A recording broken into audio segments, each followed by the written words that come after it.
Welcome to my channel. 2018ஆம் ஆண்டு Prashanth Neil இயக்கத்தில் யாஷ் ஹீரோவாக நடித்து வெளிவந்த திரைப்படம் கேஜிஎஃப்.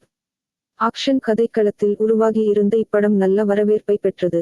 இதைத் தொடர்ந்து 2022ஆம் ஆண்டு கேஜிஎஃப் திரைப்படத்தின் இரண்டாம் பாகம் வெளிவந்தது.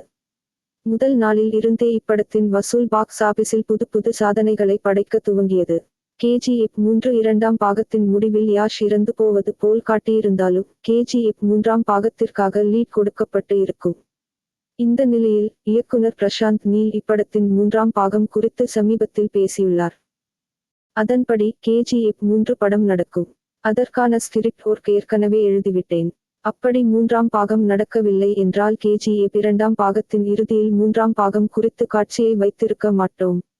அனைத்தையும் திட்டமிட்டு கேஜிஎஃப் 3 படப்பிடிப்பு துவங்கும் என அவர் கூறியுள்ளார்.